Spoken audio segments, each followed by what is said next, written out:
Dito pa siya. Oh, nalinis. Ang dami niya. Maganda na ang paligid. Nalinis na niyang maayos. Oh. Yan po ang kasamahan ko dito. Masipag siya. Tumungtong ka dyan sa ano. Yan.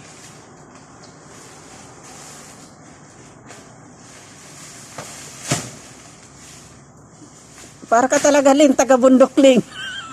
Para ka talagang taga-bundok. Sanay-sanayan ko maglinis ng ano. Para kang taga-bundok. Sanay-sanay ka maglinis sa ano. Yan, tumbayin mo na yan. Huwag mo nang ano, yan. Yan mo. Di malinis na.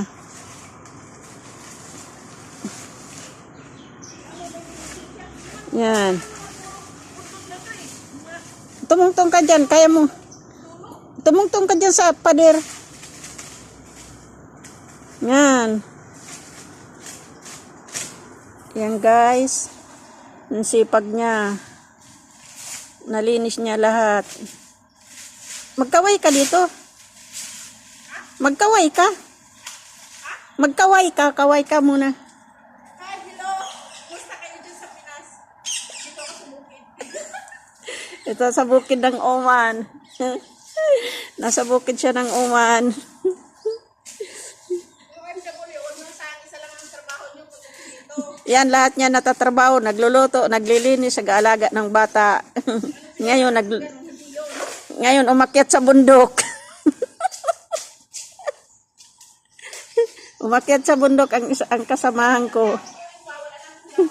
Yan pang mga dahon pang tuyo.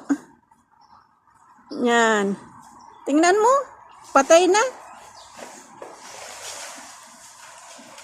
Tuwa sa'yo ang sa kabilang bahay. Tuwa yan nasa kabilang bahay.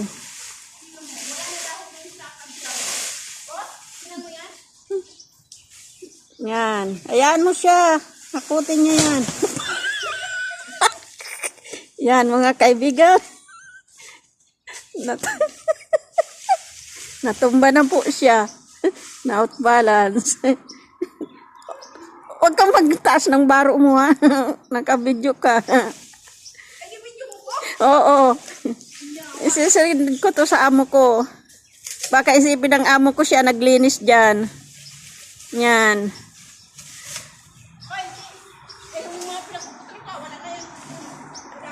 Oo. Napakalinis na. Umakyat ka dyan sa ano.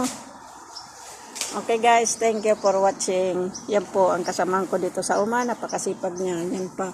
Mamaya maakyat pa dyan siya sa Red Beach. So yan, aakyatin pa yan niya mamaya para linisin. Napakasipag ng kasamahan kong ito. Thank you guys for watching.